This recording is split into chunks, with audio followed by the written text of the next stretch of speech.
अस्सलामुअलैकुम। मोहम्मद अज़हर सिद्दीक अपने programme match views के साथ हाज़िर खिदमत है। बहुत अहम दिन है आज। शहरयार अफरीदी और शानदाना गुलजार की रिहाई मेंटेनेंस ऑफ पब्लिक ऑर्डर के तहत जो कुछ हो रहा है। यहाँ आगे शाह महमूद कुरैशी ने ख़त लिखा है, निगरान वज़ीर आज़म को, निगरान वज़ीर आज़म ने भी ख़त लिखा है। तो कुछ चीज़ें ये पॉजिटिविटी की तरफ जा रही हैं। फिर इमरान खान साहब की जो तोशा खाना वाली अपील है, अब 22 अगस्त को मेन अपील और सस्पेंशन जो है वो मुकर्रर हो गई है। तो क्या पॉसिबिलिटीज़ हैं। फिर लाहौर हाई कोर्ट में बहुत सा अहम हेयरिंग है, चौधरी परवेज़ लाई, यानी काफ़ी कुछ है जिस पर गुफ्तगू करने वाली है।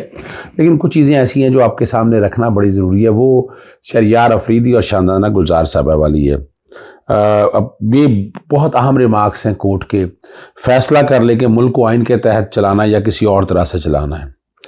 वो तो फैसला कर चुके आइन को रद्दी की टोकरी में समझकर, ठीक है ना जी। और आप फैसला करें आइन और कानून को बचाना है या डायलॉग की हद तक रहना है। देखते जाएं जैसा आखिरी कौन सा डायलॉग करते हैं। 16 मई के एमपीओ में वजूहात लिखी थी जो 8 अगस्त के ऑर्डर में है, और अदालत ने वो एमपीओ गैर कानूनी करार दिया था। जस्टिस बाबर सत्तार का ये डिप्टी बुलाया हुआ था, डिप्टी कमिश्नर को, पुलिस को, सबको, आईजी वगैरह सारे आए थे। और जो कुछ भी पंजाब के अंदर और इस्लामाबाद के अंदर पुलिस ने जो किया है वो आप लोगों के सामने है, जो रिकॉर्ड पे आप सारा कुछ देख रहे हैं। शहरयार अफरीदी जो है ना, जेल में बैठकर जिनको तो चंद्रबर्ग सारा था, उनमें से किसी को गिरफ्तार किया गया। ये जस्टिस अब्दुल सत्तार साहब, जस्टिस बाबर सत्तार साहब ने पूछा कि वो जेल में बैठकर जिनको उकसा रहा था उनमें से किसी को कुछ पढ़ा गया, वो पुलिस सिस्टम का मजाक उड़ा रहा है। मेरी उस रात उस वक्त के बाद पोस्टिंग हुई, एसएचओ कहते हैं, आपकी जान छूट गई। जस्टिस बाबर सत्तार साहब, डीपीओ साहब आप बताएं उस दिन क्या हुआ था। मैं उस दिन छुट्टी पर था, ये डीपीओ कहते हैं। और डिप्टी कमिश्नर और कंटेम्प्ट की दरखास्तों में पता आपको नोटिस जारी हो चुका है, उन पर फर्द जुर्मायत करने का कह दिया है डिप्टी कमिश्नर के ऊपर। और बाकी जो एसपी वगैरह जो बाकी सब लोग हैं, और जो है ना, शहरयार अफरीदी की गिरफ्तारी का ऑर्डर मुअत्तल करके और इस्लामाबाद घर में रहने की हिदायत जारी कर दी है। और जहाँ जो बात है ना, सिक्योरिटी देने का भी हुक्म रहा है। जो बाकी मैंने कहा इस्लामाबाद के डीसी और बाकी पर जो बातें हैं ना वो बड़ा अहम है। और जो 2-3 चीज़ें बड़ी अहम है वो आपके सामने। ऑर्डर मुअत्तल कर दिया, केस ज़ेर इल्तवा, मीडिया पर बयान ना देने की हदायत और इस्लामाबाद की हदूद से बाहर ना जाने की हदायत। अगर इन दोनों को कुछ हुआ तो आईजी और चीफ कमिश्नर जिम्मेदार होंगे।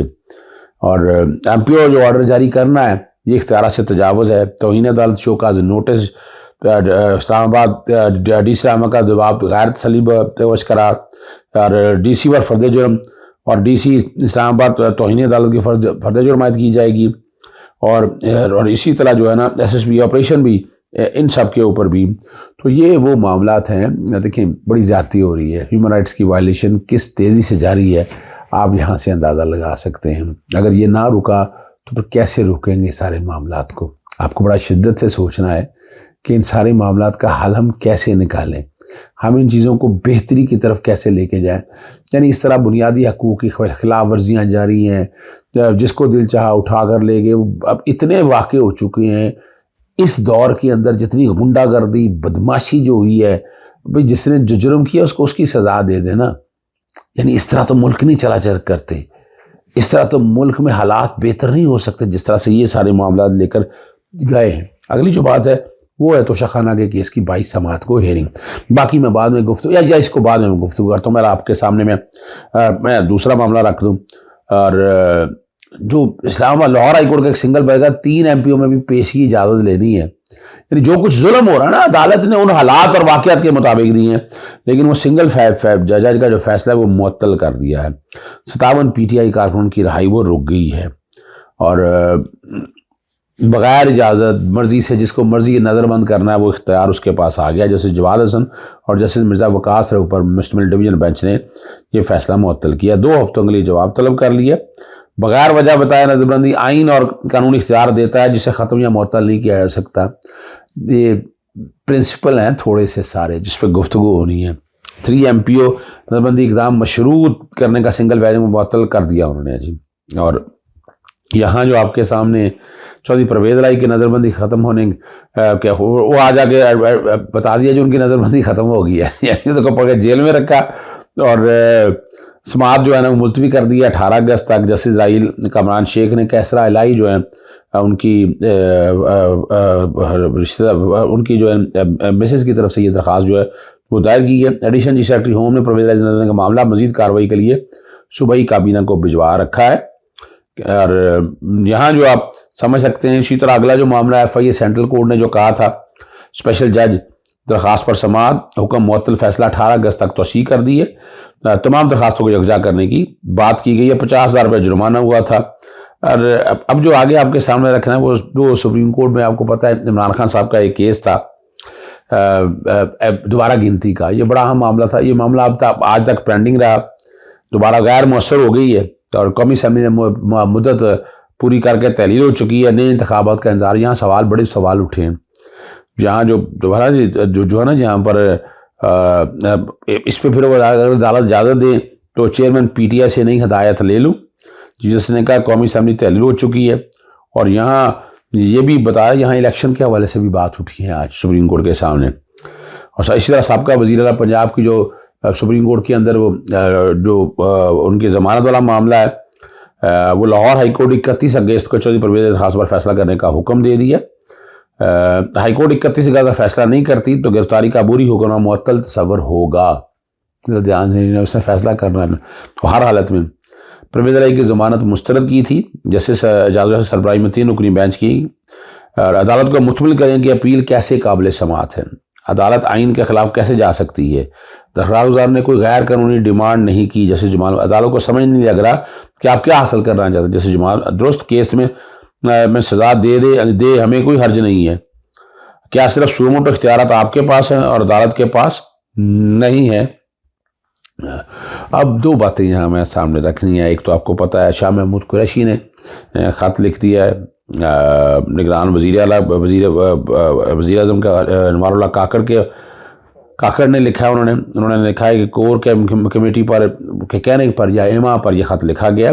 निगरान वज़ीर आज़म मुबारकबाद पेश की है। दस्तूर की मुकम्मल तबाही के दहाने पर खड़ा है।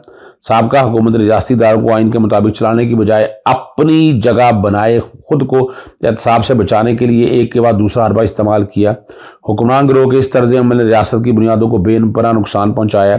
साबका हुक्मरानों ने तहरीक इंसाफ को इंतखाबी दौर से बाहर रखने की नीयत से रियासती इदारों को बेदरेग इस्तेमाल किया। इमरान खान को अटक जेल में नहायत नागुफ्ताबी और इंसानियत सोच सलूक में रखा गया। गिरफ्तारी और जेल से उनसे जो सलूक रवा रखा जा रहा है। इंतजामी और अदालती निज़ाम के चेहरे पर एक बदनुमा दाग है। इमरान खान को आइन और जेल कानून में फराहम करदा बुनियादी हकूक़ से मरहूम रखा जा रहा है। इमरान खान को आइन और पुलिस को बिला टोक घरों और अमला को तबाह करने, औरतों बच्चों बूढ़ों को साथ बसलूक करने के इख्तियार दिए गए हैं। 10,000 से ज़्यादा कारकुन जो है पाबंद सलासल है और आइनी अकामत की तौहीन कर रही है। मुल्क भर से आइन और कानून की रावत चलने का वक्त आन पहुँचा है। जमहूरियत की बुनियाद शहरियों के वोट के हक पर इस्तसवार है। दस्तूर असम्बली की कबल अज़ वक्त तहलील के सूरत में 90 रोज़ में इंतखाब के हुक्म देता है। लिहाजा पुरजोर मुतालबा है कि आप इंतखाबात के बर वक्त इनकाद को यकीनी बनाएं। मुश्तरका मुफादा कौंसिल की जानिब से मरदमशुमारी के नताइज की ताकीद से मंजूरी के बाद नई हल्का बंदियों के मामले को इंतखाब में इल्तवा का हरगिज़ बहाना ना बनाया जाए। हम मुश्तरका मुफादा कौंसिल के फैसले को अदालत में चैलेंज करने का इरादा रखते हैं। इंतखाबात की साख के लिए लाजिम है कि फ़रीकान को इंतखाबी मुकाबले के लिए मुसावी मैदान लेवल प्लेइंग फील्ड की बात हो रही है। मौजूदा हालात में आपका मुनसफाना तर्ज अमल जमहूरी इक़्तिदार पर आवाम के एतमाद में पुख्तगी और तक़वियत देगा। हम आपको सौंपे जाने वाले इस अजीम फरीज़ा की अंजामदही में आपको अपने ताउन की यकीन दहानी कराते हैं। ये निगरान वज़ीर आज़म को भिजवा दिया गया है और कुछ बहुत से अहम मामला हैं सिंध हाई कोर्ट के दरमियान। वो लंबी बातें हो जाएंगी। वो सुप्रीम कोर्ट में मैटर थे।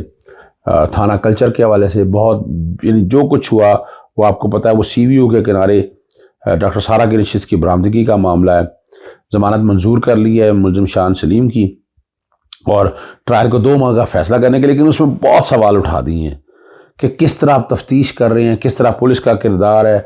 वो बड़ा अहम मामला है देखने। आखिर में तो शाखाना वाला जो 22 अगस्त के लिए इस्लामाबाद हाई कोर्ट ने फ़िक्स कर दी है अपील, अब वो फ़िक्स कर दी है, लेकिन साथ पीछे इतना कुछ मवाद इकट्ठा कर दिया है यानी FIA ने भी इंक्वायरी शुरू कर दी है। मैं समझता हूँ कि FIA ने जो साइफर वाला मामला है बहुत ज़बरदस्त, उसको चैलेंज करना चाहिए। नैब वाले जो मामले हैं उसकी क्वाशमेंटें दायर होनी चाहिए। क्वाशमेंटें दायर होना वक्त का तकाजा है, बहुत ज़रूरी है कि क्वाशमेंटें जो है ना ये दायर हों, उससे हालात बहुत बेहतरी की तरफ जाएंगे और रिज़ल्ट आपको बहुत अच्छे मिलेंगे। फिर जितनी बेलें खारिज की हैं अदम पैरवी की बनी, उनको भी आगे चैलेंज करना चाहिए भी, और इस पर काम भी हो रहा है। और मेरी आज मुख्तलिफ वकला से तफसीली बात हुई है और चीज़ें आगे की सीमत बढ़ रही हैं। लेकिन ये जो केस है इसमें जो ये कुछ लोग समझ रहे हैं ज़मानत दायर होनी, ज़मानत नहीं दायर होनी होती। जब अपील दायर हो जाती है उस पर सस्पेंशन होती है। जैसे कोई काम करना हो तो अदालत हुक्म इब्तनाई देती है, तो फौजदारी कवानीन में सस्पेंशन जो सज़ा दी है उसकी मुअत्तली, उसमें नाहली के हवाले से भी है और सज़ा के हवाले से भी है। तो रास्ता सारा खुल जाएगा। 90 दिन के हवाले से आपने ये सारी पोजीशन देख ली और आखिर में सुप्रीम कोर्ट ने भी जो है बार ने हमारी ने 90 दिन में जो इलेक्शन कराने हैं उसके हवाले से भी दरख्वास्त दायर कर दी हुई है। और उस दरख्वास्त के अंदर उन्होंने बहुत अहम पॉइंट उठाए हैं और सवाल बड़ा सीधा सा रखा है। कोई इतना लंबा बड़ा लेंथी वाला मामला मैं आपके सामने क्या रखूं, और वो 90 रोज़ के अंदर बड़ी सीधी सी बात यानी इस कॉन्टेक्स्ट में रखी है कि